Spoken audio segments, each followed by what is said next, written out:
राजवंश, गोहिल राजवंश। और गोहिल राजवंश का सबसे पहली अगर कोई पर्सन बनने वाला है तो वो है इनका राज्य क्षेत्र। गोहिल राजवंश का राज्य क्षेत्र क्या था, कौन से एरिया पर इन्होंने राज किया है? तो आपको याद होना चाहिए कि इनका राज्य क्षेत्र एक तो मेवाड़ है साहब, क्या है? मेवाड़। दूसरा राज्य क्षेत्र हमने पढ़ा कि डूंगरपुर भी है, डूंगरपुर पे भी राज किया, बांसवाड़ा पे भी राज किया है ना, और प्रतापगढ़ पे भी राज किया। ये 4 रियासत ऐसी हैं, वैसे 4 रियासत हो गई, इसीलिए गोहिल वंश सबसे बड़ा राजवंश है क्योंकि 4 रियासतों पे राज कर रहे हैं, बाकी में तो एक एक रियासत है। तो मेवाड़, डूंगरपुर, बांसवाड़ा और प्रतापगढ़, इन्होंने इनका राज्य क्षेत्र था 4 रियासतों तक फैला हुआ था। अब बात अपने को ये आती है यार, जिसको मेवाड़ कहते हैं, क्या है मेवाड़? उस समय, आज वर्तमान राजस्थान की बात करें तो उस समय मेवाड़ का एरिया क्या था? राजस्थान के चित्तौड़ जिला, उदयपुर, राजसमंद, भीलवाड़ा और कुछ एरिया पाली का उस समय मेवाड़ में थे। तो एक तो चित्तौड़, कौन सा? चित्तौड़, उदयपुर, राजसमंद, भीलवाड़ा और कुछ पाली, कुछ हिस्सा पाली का, कुछ हिस्सा किसका है? पाली का है। ये आपका राज्य क्षेत्र है। अब बात ये भी आती कि यार इसका नाम कैसे पड़ा होगा मेवाड़? मेवाड़ नाम कैसे पड़ा? तो हम लिख देते हैं मेवाड़। कैसे नाम पड़ा होगा मेवाड़? क्या है अर्थ मेवाड़ का? मेवाड़ का अर्थ होता है एक जाति है मेव या फिर मेर। कहते हैं कि यहाँ पे प्राचीन काल में मेव या मेर जाति रहा करती थी और इस जाति के द्वारा ये रक्षित एरिया ही क्या कहलाया? मेवाड़ कहलाया। तो मेव या मेरों द्वारा रक्षित प्रदेश क्या कहलाया? मेवाड़। क्या है मेवाड़ का अर्थ? तो आप कहोगे कि मेवाड़ का अर्थ है मेर या मेव जाति द्वारा रक्षित प्रदेश। इस मेवाड़ के जो प्राचीन नाम है, प्राचीन नाम, मेवाड़ के प्राचीन नाम 3 रहे। एक नाम है मेदपाट, एक दूसरा प्रागवाट और तीसरा है सीवी। अब तीनों की बातें कर लेते हैं। मैंने कहा कि मेवाड़ मेव या मेर जाति द्वारा रक्षित एरिया था, इसीलिए नाम इसका मेवाड़ पड़ा। अगर हम प्राचीन नाम की बात करें, एक संस्कृत भाषा का शब्द है। मेदपाट एक संस्कृत भाषा का शब्द है और इसी का संस्कृत का अनुवाद जब होता है तो क्या होता है? मेव या मेरों का प्रदेश। इस मेदपाट का संस्कृत का अर्थ, संस्कृत का शब्द है, इसका अर्थ भी मेव या मेरों का प्रदेश है। इसका अर्थ है मेव या मेरों का प्रदेश। पर किस भाषा का शब्द है ये? संस्कृत। जबकि प्रागवाट जो शब्द है वो तद्भव है संस्कृत का और इसका अर्थ भी मेव या मेरों का प्रदेश होता है। जबकि सीवी, मैंने कहा कि सीवी एक जनपद है। सीवी क्या था? एक उस समय जनपद था और इस सीवी जनपद की एक राजधानी थी जिसका नाम मध्यमिका था। सीवी जनपद की एक राजधानी थी जिसका नाम मध्यमिका था। वर्तमान में मध्यमिका को नगरी कहा जाता है। वर्तमान में मध्यमिका को नगरी कहा जाता है और यही नगरी चित्तौड़ में, कहाँ है? चित्तौड़। तो सीवी की जो सीवी जनपद की जो राजधानी थी वो मध्यमिका हुआ करती थी। महाभारत काल में सीवी एक जनपद था जिसकी राजधानी मध्यमिका थी और मध्यमिका को वर्तमान में नगरी कहा जाता है और नगरी वर्तमान में चित्तौड़ है। क्या है? चित्तौड़। अब अगर हम बात गोहिल वंश की आगे बढ़ाए, गोहिल वंश, तो गोहिल वंश का कुल देव आता है। एक आता है कुल देवता, एक आता है आराध्य देव। आराध्य देव या इष्ट देव, फिर कुल देवी और आराध्य देवी। आराध्य देवी या इष्ट देवी, ये चार बात जान लेते हैं। गोहिल वंश का कुल देव कौन है? कुल देवता किसको मानते हैं? आराध्य देव या इष्ट देव किसको मानते हैं? कुल देवी इसकी कौन थी? यानी वंश, पूरे वंश की कुल देवी किसको माना गया है? कुल देवता किसको मानते हैं? ये बात थोड़ी देख लेते हैं। देखिएगा, कुल देव रहा एकलिंग से, एकलिंग नाथ से,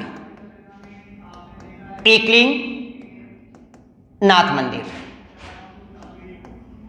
एकलिंग नाथ जी को मानते हैं।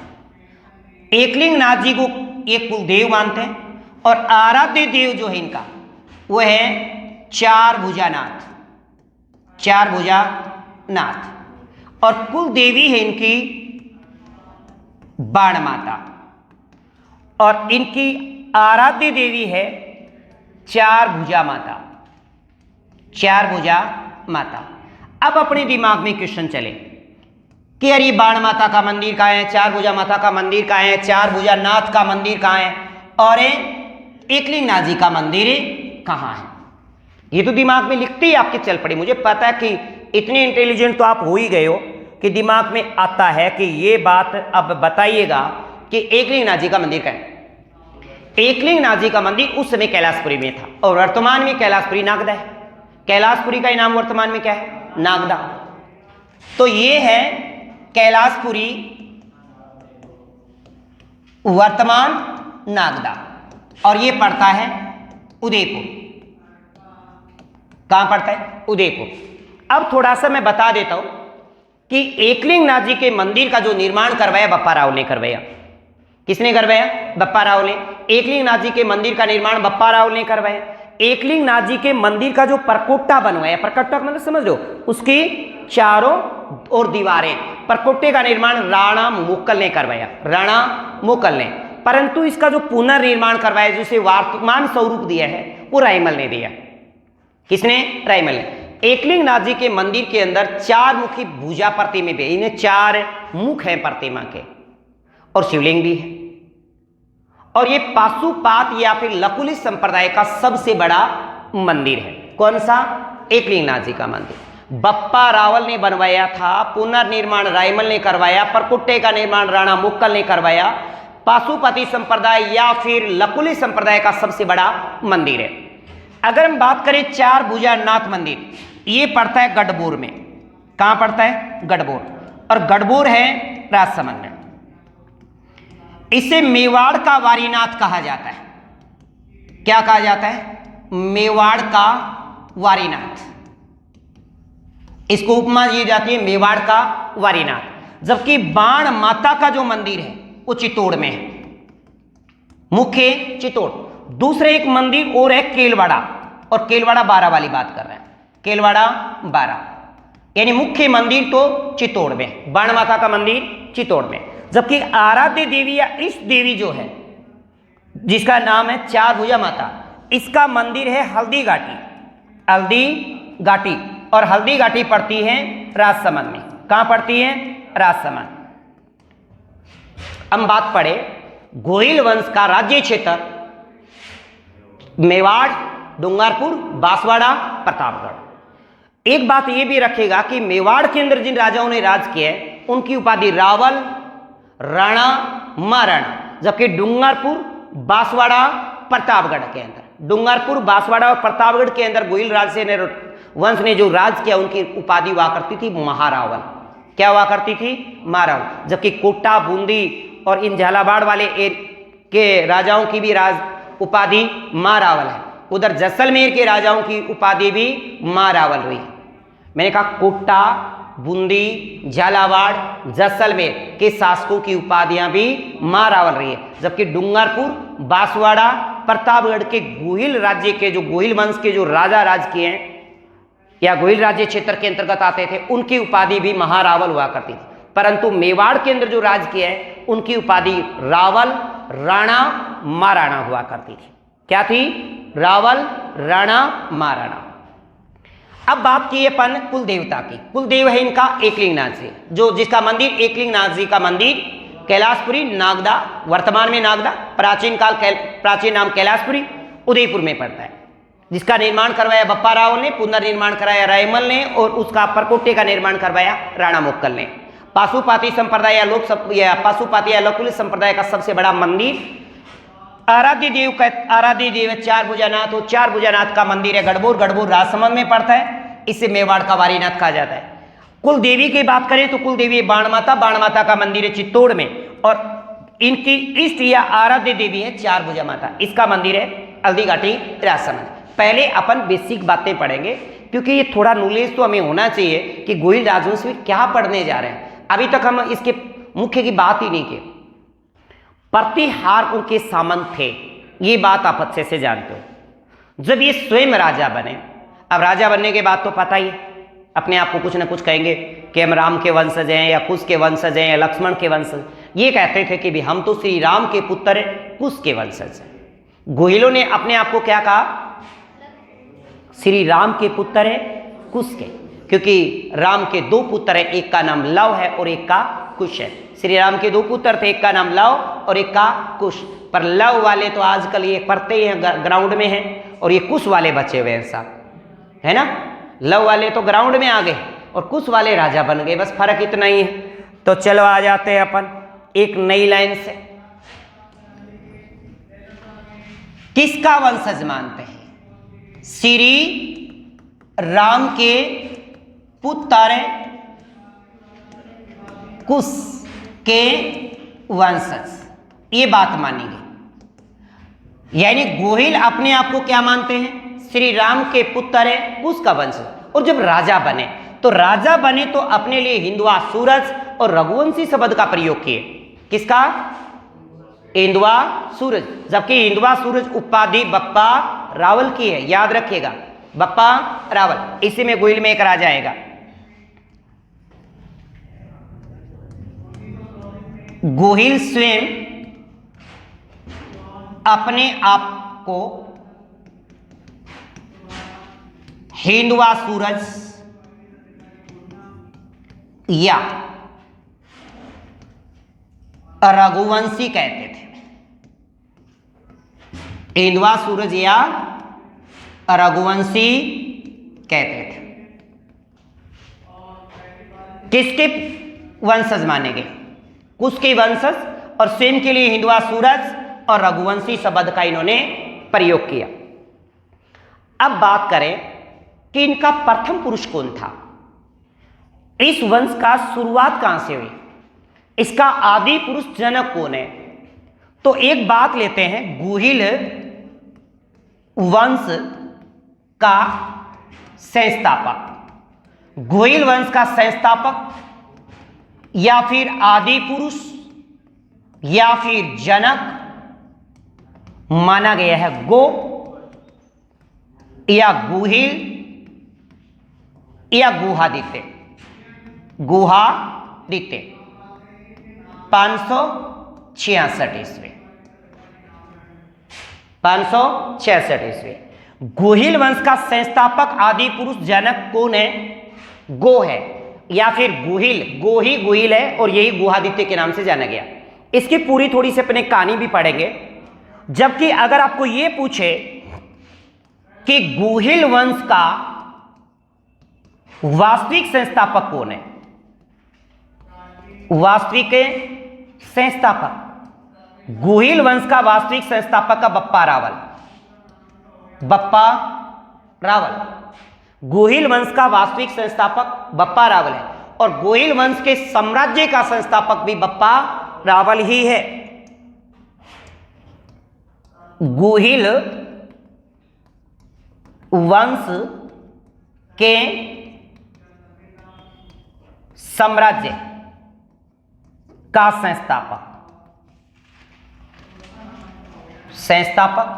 तो भी आपका जवाब होगा बप्पा रावल, जो 734 में मानमोरी को हराकर राजा बने।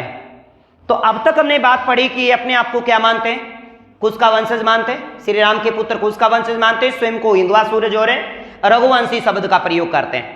पर मैंने ये भी कहा कि हिंदुआ सूरज जो है वो बप्पा रावल की उपाधि भी है। गुहिल वंश का प्रथम पुरुष संस्थापक आदि पुरुष जनक तो गुहिल गुहादित्य या गो है, जबकि इसका वास्तविक संस्थापक की अगर बात करते हैं तो आपको जवाब देना है बप्पा रावल, और साम्राज्य के संस्थापक की बात भी करें तो जवाब देना है बप्पा रावल। बात समझ में आई? अब मैं एक कहानी बताता हूं। कौन थे गो, कैसे ये राज्य विस्तार हुआ होगा, तो एक कहानी बताता हूं। कर्नल जेम्स टोड भी इस बात का समर्थन करते हैं। कर्नल जेम्स टोड क्या कहते हैं इस कहानी के बारे में, तो वो सुनिए। एक गुर्जर राज्य है, गुर्जर राज्य, और गुर्जर राज्य का नाम है केहर। एक गुर्जर राज्य है जिसका नाम है केहर, लिखना नहीं है, थोड़ा सा बता देता हूं। और इस केहर गांव राज्य क्षेत्र में एक देवादित्य नाम करके एक ब्राह्मण रहता है, और इनकी एक पुत्री है जिसका नाम सुभागा है। गुर्जर राज्य के केहर, गुर्जर राज्य केहर का एक ब्राह्मण है जिसका नाम देवादित्य है, और देवादित्य की एक पुत्री है जिसका नाम सुभागा है। कहते हैं कि सुभागा की शादी हुई। क्या हुई? शादी। और शादी वाले दिन ही ये विधवा हो गई। बड़ी अभागी। शादी हुई और शादी वाले दिन ही विधवा हो गई। कौन? सुभागा। अब सुभागा को उसके पिता देवादित्य ने एक गुरु के शरण में छोड़ दिया, और इन्होंने सुभागा को एक गुरु के पास छोड़ा, और गुरु ने सुभागा को बीज मंत्र की शिक्षा दी।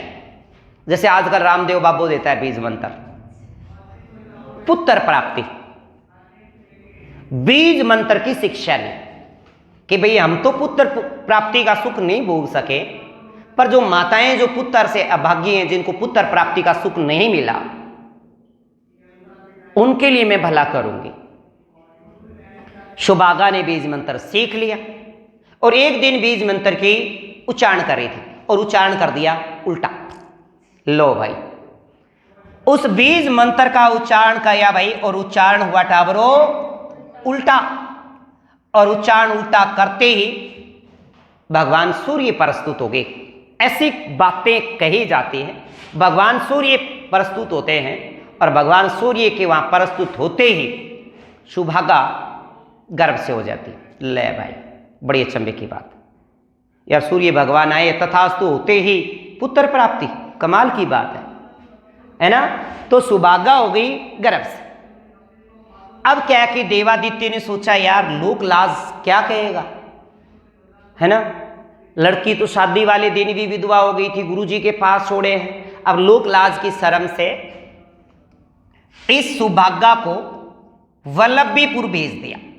कहां भेज दिया? वल्लभीपुर। ये वल्लभीपुर एरिया गुजरात में है। कहां है? गुजरात। अब वल्लभीपुर भेज दिया। अब वल्लभीपुर में इसने एक पुत्र को जन्म दिया। पुत्र बड़ा हो गया, 10-12 साल को होकर जवान हो गयो। अब जवान हुए बाद में टाबरो हो के टाबर खेल लो।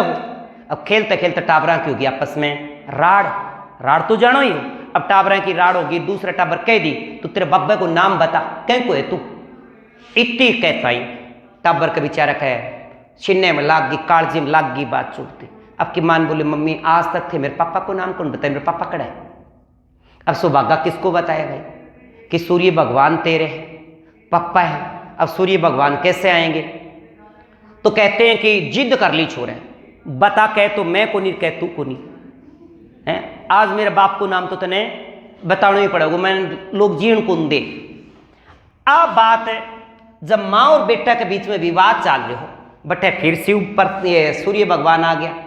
ले भाई, सूर्य भगवान तो बचाना होगा, पत्नी जो थी है कि नहीं। अब सूर्य भगवान फिर आ जाते। ले ये लो सूर्य भगवान, कौन आ गए?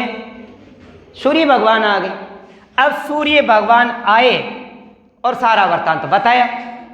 बच्चे ने समझ लिया और कहते हैं कि सूर्य भगवान ने इसके जो एक पुत्र जन्मा था, जो लड़का था, उसको एक सिल का टुकड़ा दिया, पत्थर दिया, सिल का एक टुकड़ा दे दिया, छोटा सा पत्थर का टुकड़ा दिया।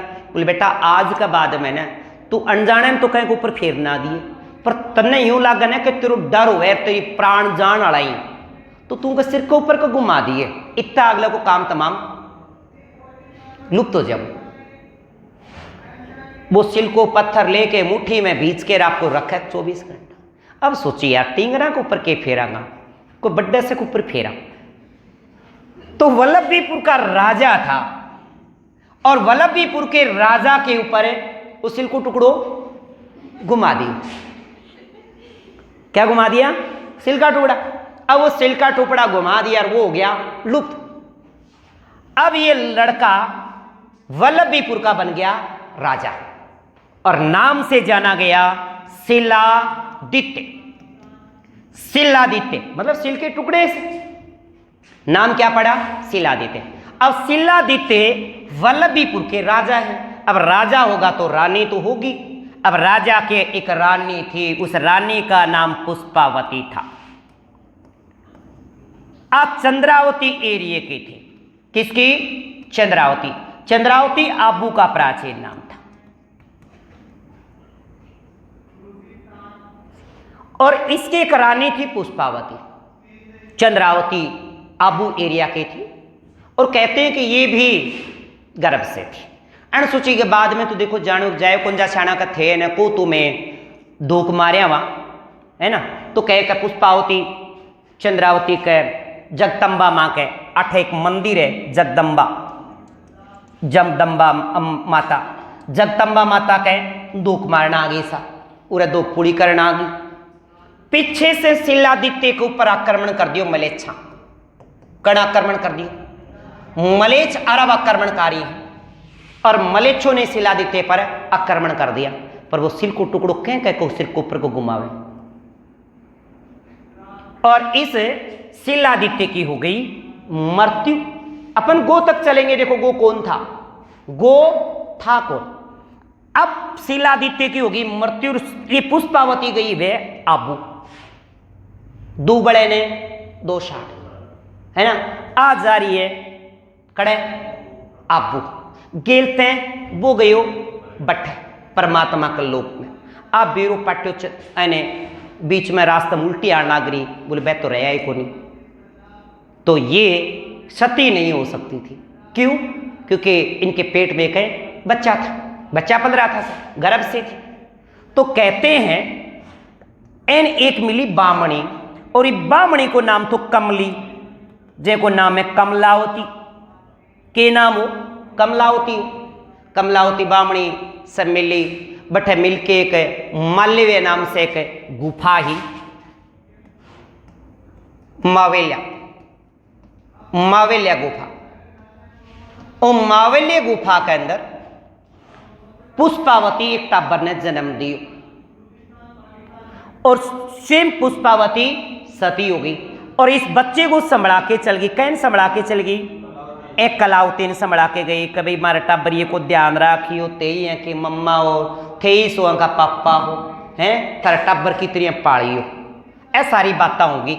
माल्यवे गुफा में ए को जन्म होयो तो पुष्पावती ने न कमली ने और नाम तो सूझ्यो को नहीं, नाम गो रख दियो। गो को अर्थ गुफा हुए, गो को अर्थ क्या है? गुफा हुए। जन्मा किसमें है? गुफा में। गुफा में इसका जन्म हुआ था तो उस बच्चे का नाम क्या रख दिया? गो रख दिया। छोरो बड्डो गयो, छोरो के हो गयो? बड्डो। अब जुआन बड्डो गयो। अभी देखो राजा कौन बना? ये राजा बनावांगा। अब ये गो जो है ना ओ छोरो बड़ो सारो हो गयो, थाली त्रिया दागड़ियो सो थो के हो? हाँ दागड़ियो बड़ो सारो हो रहो सा।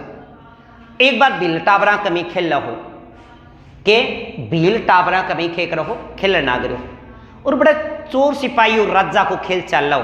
राजा और चोर, राजा चुनने की बात हो रही थी। भील बच्चों के साथ खेल रहे थे। भील बच्चे किसी एक को राजा चुनने की बात चल रही थी है ना। तो उन भील बच्चों ने गो को अपने हाथ के अंगूठे से खून से उसका राज तिलक कर दिया इस गो का। ये वृत्तांत भीलों का एक राजा था, वृद्ध राजा, भीलों का राजा, जिसका नाम था मांडलिक। क्या था? मांडलिक। ये सारा वृत्तांत मांडलिक देख रहा था। बुड्ढो रे हो मांडलिक कभी कोई आगे एक भी तूतड़ो को नहीं हो। तूतड़ो समझ रही थे? तूतड़ो जानो नहीं? हाँ, आगे पीछे एक भी टाबरे को नहीं हो। मांडलिक सोची यार यो टिंगर ठीक है ना, ओ पाड़ो पाड़ सके है ना, राजा वर्गा गुण है छोरे कमे, बइये चाल और बइये नक्स नक्सोर बइये जोश। तो बिल्ला को राजा ओ सारो वृत्तांत मांडलिक देख ना गयो और मांडलिक गु ने आपका साग ले आयो। मांडलिक के गु ने आपके साग ले आयो और आपकी प्रजा ने कह दियो कि आगे से अगर कोई राजा वेगो ने अपने तो कुण हो सो ओ गो वेगो। यही गो गुहिल या गुहादित्य के नाम से जाना जा गया और यहीं से गुहिल वंश की शुरुआत हुई। समझ में आई बात? समझ में आई? कौन थे गो? शिलादित्य के बेटे, शिलादित्य के बेटे हैं, पुष्पावती के बेटे हैं, कमलावती पाड़ो माल्यवा गुफा में को जन्म हुए इतनी कोई कौन पूछ। आ बात कर्नल जेम्स टूड आ कवे आ घटना जी 524 ईस्वी के कर्नल जेम्स टूड कवे। कर्नल जेम्स टूड का घटना 524 के। कर्नल जेम्स टूड भी इस बात का पूरा समर्थन करता है। कर्नल जेम्स टूड के अनुसार ही बताया मैंने। ये थी गुहिल वंश की सामान्य जानकारी। अब गुहिल वंश का राज्य क्षेत्र क्या था, उनके कुल देव कौन है, कुल देवी कौन है, इस देवी कौन है, इस देवता कौन है, ये किसके सामंत हुआ करते थे, किसके सामंत थे, किसके वंशज मानते हैं अपने आप को, इनका प्रारंभिक राज्य क्षेत्र क्या था, प्रारंभिक राज्य क्षेत्र क्या था, ये बात समझ में आई। इसके बाद ये बात कहानी तो आपको लिखनी नहीं होती, बस ये पता होना चाहिए कौन थे यार, ये थे कौन। ये कहानी तो नॉर्मल सी बात है। अब बात आती है कि गुहिल वंश के जो राजा बने तो इन्होंने कोई ना कोई राजधानियां तो बनाई होंगी, तो इनकी राजधानियों का क्रम जरूर याद रखिएगा। हम क्या करते हैं, पूरे टॉपिक का सार निकाल लेते हैं। इनकी राजधानियों का क्रम देखिए। राजधानियां, सबसे पहले गुहिल वंश की राजधानी रही है नागदा, और नागदा पड़ता है उदयपुर में। और ये सबसे पहले जो राजधानी बनाई है, क्योंकि उससे पहले वल्लभीपुर की बात कर रहे हैं, वीरनगर की बात कर रहे हैं, गुजरात एरिया की बात कर रहे हैं अपन, राजस्थान की अब तक बात नहीं की है अपन। तो नागदा प्रारंभिक राजधानी इनकी क्या है, नागदा। और नागदा राजधानी बनाई है बप्पा रावल ने। किसने बनाई? बप्पा रावल। इसके बाद गुहिल वंश का एक राजा आया अलहट, और अलहट ने राजधानी बनाई आहड़, और आहड़ पड़ता है उदयपुर। और ये राजधानी बनाई थी अलहट ने। अलहट जो नौकरशाही का जनक है, हुण राजकुमारी से विवाह किया था, एकमात्र पहली बार विदेशी छोरी लेके आयो अलहट। विदेशी ब्याह करियो ने अलहट ने। किसने? अलहट। राजपुताने की पहली अंतरराष्ट्रीय विवाह विदेश से ले आया। ऐसा नौकरशाही को जनक है कुणे? अलहट। और राजधानी क्या बनाई है? आहड़। इसके बाद जो राजधानी बनी है वो है चित्तौड़। चित्तौड़, और चित्तौड़ सबसे पहले राजधानी बनी है जैतर सिंह की। किसकी? जैतर सिंह। जैतर सिंह ने सबसे पहले राजधानी चित्तौड़ बनाई। अब चित्तौड़ के बाद राजधानियां बनी। जब चित्तौड़ मुगलों के अधीन या फिर अन्य राजाओं के अधीन चला जाता है, मुगलों के अधीन, जैसे आपको पता है कि महाराणा उदय सिंह की जब बात आती है, महाराणा उदय सिंह तो शेरशाह सूरी को चित्तौड़ की दुर्ग सुपुर्द कर देता है। तो उसके बाद जो राजधानी बनती है वो एक तो उदयपुर लेके चला जाता है।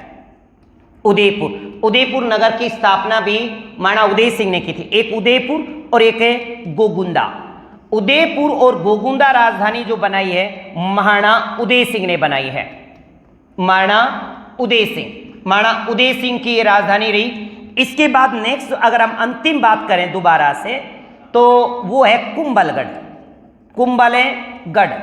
कुंभलगढ़ और चावड़ जो राजधानी सबसे पहले बनाई है वो महाराणा प्रताप ने बनाई। महाराणा प्रताप। ये राजधानियों का क्रम रहेगा। सबसे पहले नागदा जो राजधानी रही बप्पा रावल की, आहड़ राजधानी रही अलहट की, चित्तौड़ राजधानी रही जत्तर सिंह की, उदयपुर और गोगुंदा राजधानी रही है किसकी? महाराणा उदय सिंह की, और कुंभलगढ़ और चावड़ जो राजधानी बनाई वो महाराणा प्रताप ने। अब महाराणा प्रताप के बाद उनका बेटा राजा बनता है अमर सिंह प्रथम। अमर सिंह की चावड़ राजधानी रहते 1615 तक। फिर मेवाड़ मुगल संधि होती है, मेवाड़ और मुगल संधि 1615 में होती है। मेवाड़ मुगल संधि के अंतर्गत फिर चित्तौड़ राजधानी बन जाती है, फिर चित्तौड़ राजधानी रहती है। तो आपको राजधानियां पूछे कि सबसे पहले नागदा राजधानी किसकी रही है?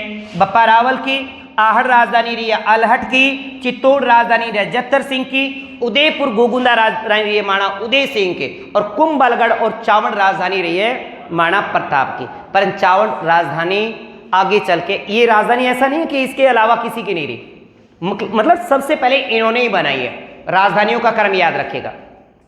अब इसके बाद आती है इनकी उत्पत्ति। क्या आती है? उत्पत्ति। इस वंश की उत्पत्ति के संदर्भ में क्या क्या बात कही जाती है? ये किसके वंशज थे? स्वयं के श्री राम के पुत्र है, कुछ के वंशज मानते हैं, पर इनके साक्ष्य क्या कहते हैं? इतिहासकारों का क्या मानना है? इतिहासकारों की बात बता देता हूं। उत्पत्ति के संदर्भ में अगर हम बात करें, उत्पत्ति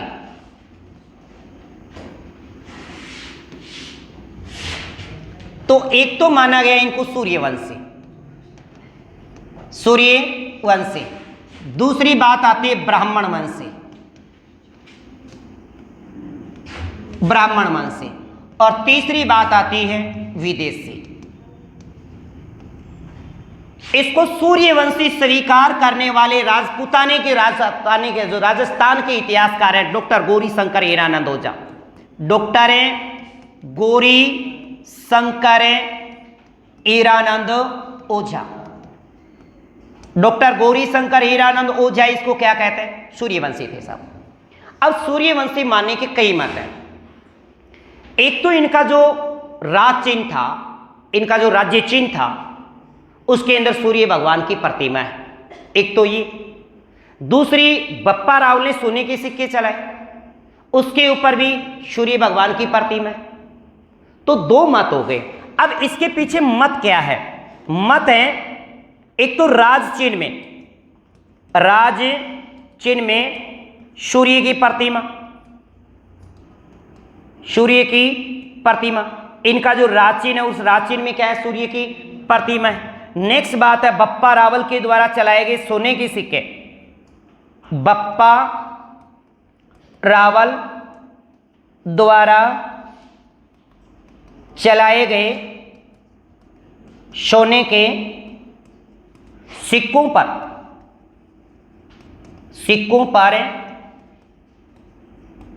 सूर्य की प्रतिमा, सूर्य की प्रतिमा। इस बात की पुष्टि करती है कि कहीं ना कहीं अपने आप को क्या मानते हैं? सूर्यवंशी मानते हैं। यह बात डॉक्टर गौरी शंकर हीरानंद ओझा कहते हैं। तो डॉक्टर गौरी शंकर हीरानंद ओझा एकमात्र ऐसे इतिहासकार हैं जिनको क्या मानते हैं? सूर्यवंशी मानते हैं। ठीक है।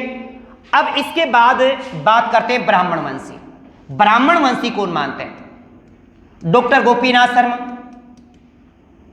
डॉक्टर गोपीनाथ शर्मा और डॉक्टर डी.आर. भंडारकर,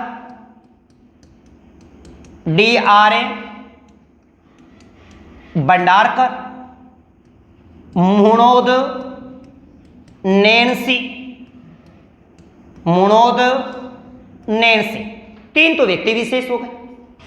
अब एक अभिलेख है आहड़ अभिलेख। आहड़ अभिलेख में इनको ब्राह्मण वंशी बताया गया। एक ग्रंथ की बात आती है वो है एकलिंग महात्म्य। एकलिंग महात्म्य में जो ग्रंथ लिखा गया महाराणा कुंभा के काल में उनके वेतनिक कवि कान्हा व्यास के द्वारा, यानी 17 भाग उसने लिखे। पहला भाग राजवर्ण लिखा था महाराणा कुंभा ने। इसके अंदर भी इनको ब्राह्मण वंशी स्वीकार किया गया। एक है कुंभलगढ़ प्रशस्ति, कुंभलगढ़ प्रशस्ति, और कुंभलगढ़ प्रशस्ति 1960 में लिखी गई थी। इसके अंदर भी इनको ब्राह्मण वंशी स्वीकार किया गया। ब्राह्मण वंशी doctor Gopinath Sharma, doctor D R Bhandarkar, Muhnot Nainsi.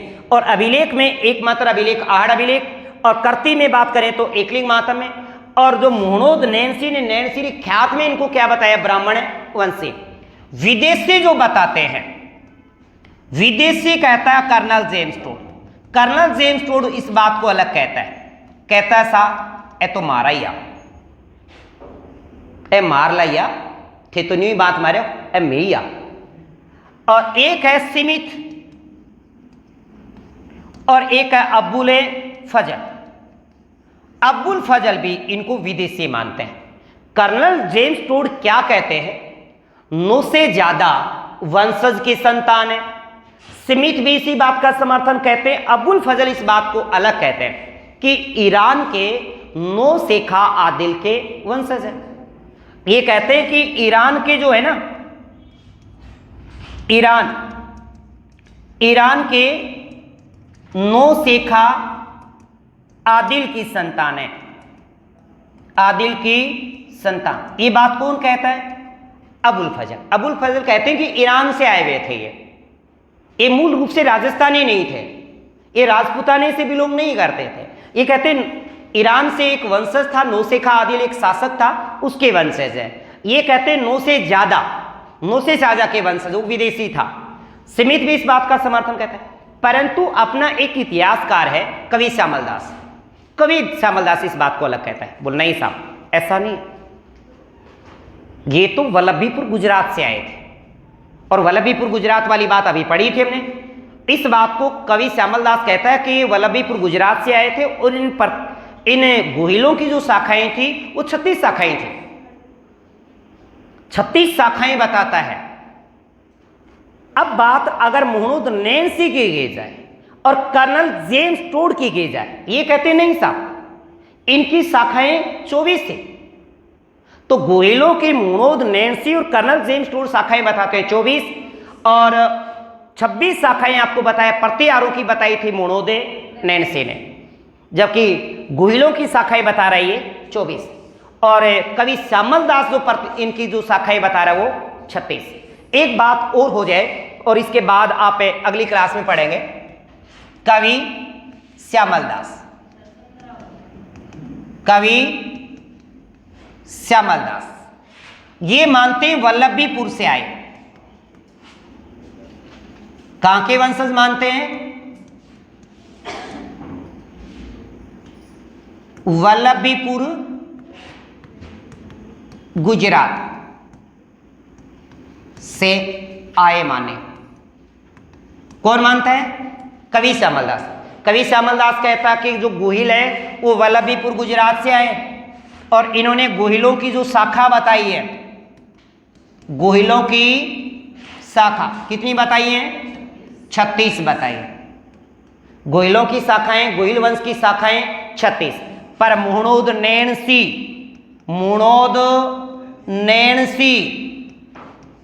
और कर्नल जेम्स टोड ये गोहिलों की शाखा बताते हैं 24। गोहिल वंश की शाखा ये 24 बताते हैं। कितनी, 24 शाखाएं बताई। ओके, तो हमने जो पढ़ा, सबसे पहले इनके राज्य क्षेत्र से बात की, इनके कुलदेव, कुलदेवी, कुल देवता, आराध्य देवता या इस देवी की बात की। फिर ये गो कौन थे, इसके संस्थापक कौन रहे, इनका वास्तविक संस्थापक कौन रहा, इनकी राजधानियों का क्रम क्या था, और इनकी उत्पत्ति के संदर्भ में क्या मत है, इनकी उत्पत्ति के संदर्भ में क्या मत है। तो हमने एक बात पढ़ा कि सूर्यवंशी जो मानता है वो डॉक्टर गौरी शंकर हीरानंद ओझा मानता है, जबकि ब्राह्मण वंशी जो माना है doctor Gopinath Sharma, D R Bhandarkar, Muhammad Nainsi, Kumbhalgarh प्रशस्ति, एकलिंग मातम में आहड़े अभिलेख। विदेशी मानता कर्नल जेम्स टोड, अबुल फजल, स्मिथ। और 9 शेखा आदिल की संतान मानता है अबुल फजल। और कवि श्यामल दास कहता कि वल्लभीपुर गुजरात से आए हुए थे और इनकी 36 शाखाएं हैं, जबकि 24 शाखाओं के संदर्भ में कहता है मुणुद नैन्सी और कर्नल जेम्स टॉड। आज की क्लास यही समाप्त, बाकी मिलते हैं ब्रेक के बाद।